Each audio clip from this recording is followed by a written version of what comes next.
ગઈકાલે Kalol police station વિસ્તારમાં MGS school આગળ જે અમારો ટ્રાફિક પોઈન્ટ આવેલો છે ત્યાં કાલોલના પીઆઈ શ્રી ભરવાડ તથા એમના સ્ટાફ સાથે તેઓ વાહન ચેકિંગમાં હતા.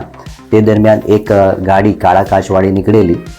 અને એના કાચ પણ બંધ હતા. ચેકિંગના માણસોએ તેને હાથથી ઊભા રહેવાનો ઇશારો કરેલો તો એ ગાડી એટલી પૂર ઝડપે અને ગફલતભરી રીતે ચાડી અને આગળ વધી ગયેલી ને ત્યાં હાથનો ઇશારો કરવા છતાં ગાડી રોકાયેલી નહીં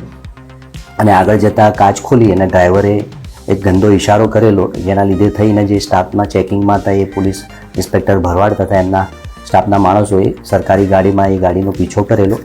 અને પોલીસ સ્ટેશનની સામે જે ઝંડા સર્કલ આવેલું ત્યાં પહોંચતા સુધીમાં એને રાઉન્ડઅપ કરી અને ગાડી રોકેલી, જેથી જે અંદર રહેલા ડ્રાઈવર્સ અને જે લેડીઝો હતી એમણે ઉતરીને હંગામો કરેલો અને અમારી ગાડી કેવી રીતે રોકી શકો, તમને રોકવાનો શું હક છે, તમારા પાપાનો રોડ છે, એવી વાતો કરી અને ગંદી અને બીભત્સ ગાળો બોલી અને ધક્કાધક્કી કરી અને પોલીસના ફરજમાં રૂકાવટ કરી અને ગેરકાયદેસરની મંડળી બનાવીને હુમલો કરેલો. ત્યારબાદ એમને પોલીસ સ્ટેશન લઈ જતા પોલીસ સ્ટેશનમાં પણ તે પૈકીના એક મહિલા હતા એ જે જ્યોત્સનાબેન બિલદાર, એમણે લોકઅપને લાતો મારી અને પોલીસ સ્ટેશનમાં પણ હંગામો કરેલો અને ત્યાં પણ બીભત્સ વર્તન કરી બીભત્સ ગાળો બોલેલી હતી. જેથી આ બાબતે આ પાંચે જે હતા એમના વિરુદ્ધમાં ગેરકાયદેસર મંડળી બનાવી પોલીસની ફરજમાં રૂકાવટ અને